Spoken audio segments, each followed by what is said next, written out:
Welcome to MLTFM education. यहाँ आपको मिलेगी मेडिकल लैबोरेटरी टेक्नोलॉजी की कंप्लीट नॉलेज, सिंपल और इजी वे में। चलिए शुरू करते हैं आज का टॉपिक। नमस्कार। आज हम एक बहुत ही सूक्ष्म लेकिन खतरनाक जीव के बारे में बात करने वाले हैं, नेग्लेरिया फाउलरी। हाँ, जिसे आम भाषा में लोग ब्रेन ईटिंग अमीबा या दिमाग खाने वाला अमीबा भी कहते हैं। नाम ही काफी डरावना है। बिल्कुल। ये वाकई में एक बहुत ही अनोखा जीव है। मतलब बाहर तो आराम से रहता है, फ्री लिविंग है, पर इंसानों में घुस जाए तो गंभीर बीमारी कर सकता है। तो सबसे पहले ये रहता कहाँ है, मतलब इसका घर कहाँ है? ये थर्मोफिलिक है, यानी इसे गर्मी पसंद है। तो ये गर्म मीठे पानी में मिलेगा आपको, जैसे झीलें, नदियां, गर्म पानी के झरने। अच्छा, स्विमिंग पूल में भी? हाँ, कभी कभी अगर पूल ठीक से क्लोरिनेटेड न हो तो वहां भी मिल सकता है, और मिट्टी में भी। इसका नाम मैल्कम फाउलर के नाम पर है। सही। और इसे एम्फीजोइक अमीबा भी कहते हैं। एम्फीजोइक मतलब ये दोहरा जीवन जीता है। बाहर पानी या मिट्टी में भी रह सकता है और गुणा कर सकता है, और अगर मौका मिले तो होस्ट यानी इंसान या जानवर के शरीर के अंदर भी। और खाता क्या है ये? आमतौर पर तो पानी में बैक्टीरिया वगैरह खाता है, लेकिन अगर ये इंसान के शरीर में पहुंच गया तो फिर ये हमारे नर्वस सिस्टम मतलब दिमाग पर हमला करने लगता है। बाप रे। अच्छा, ये दिखता कैसा है? मतलब इसका कोई एक ही आकार होता है या? नहीं, यही तो ये और भी दिलचस्प है। इसके एक नहीं 3 अलग अलग रूप होते हैं। 3? कौन कौन से? पहला है अमेबोइड रूप, दूसरा फ्लैजिलेट रूप और तीसरा सिस्ट रूप।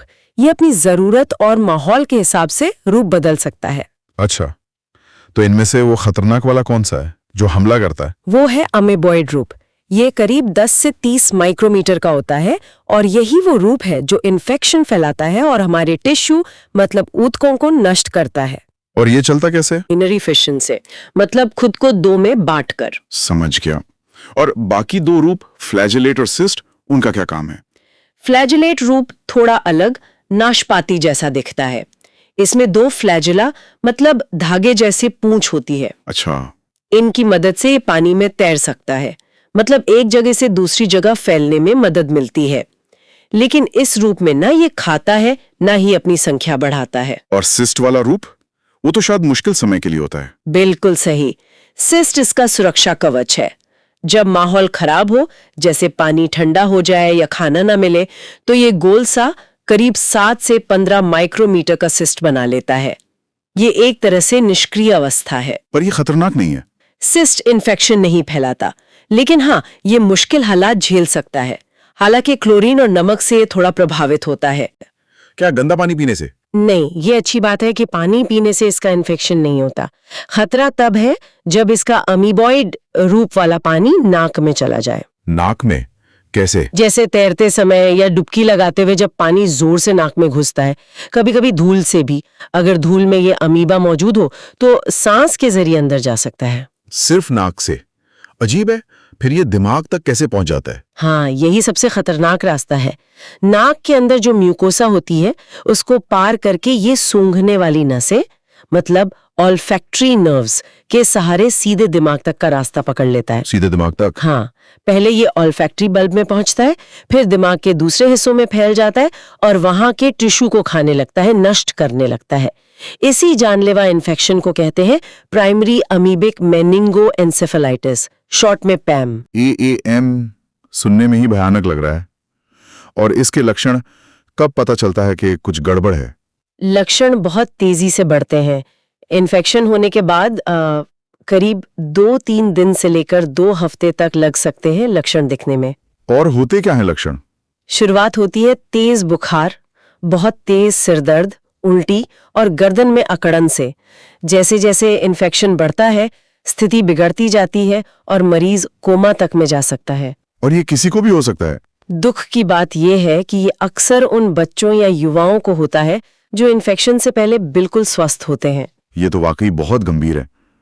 अगर ऐसा कुछ हो, भगवान न करे, तो डॉक्टर कैसे पता लगाते हैं कि ये PM ही है? इसका पता लगाना थोड़ा मुश्किल है और इसमें समय बहुत कीमती होता है। मुख्य जांच होती है CSF की।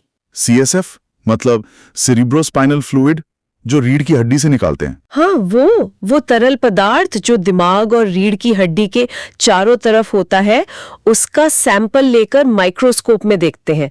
अगर उसमें चलते फिरते गतिशील अमीबॉइड ट्रोफोजॉइड्स दिख जाएं, तो ये पैम का संकेत है। सिस्ट नहीं दिखते इसमें? नहीं, सिस्ट आमतौर पर सीएसएफ या दिमाग के टिश्यू में नहीं मिलते, सिर्फ अमीबॉइड रूप ही मिलता है। इस सैंपल को संभालना भी खास तरीके से होता होगा। हाँ, बहुत जरूरी है। सैंपल को ठंडा नहीं करना है, मतलब फ्रिज में नहीं रखना है, वरना अमीबा मर सकता है।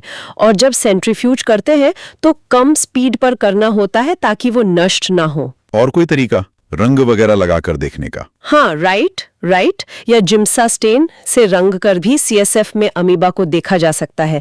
इम्यूनोफ्लोरेसेंस स्टेनिंग भी मदद करती है, लेकिन ग्राम स्टेन इस पर काम नहीं करता। क्या इसे लैब में उगाया जा सकता है? कल्चर? हाँ, कल्चर भी एक तरीका है।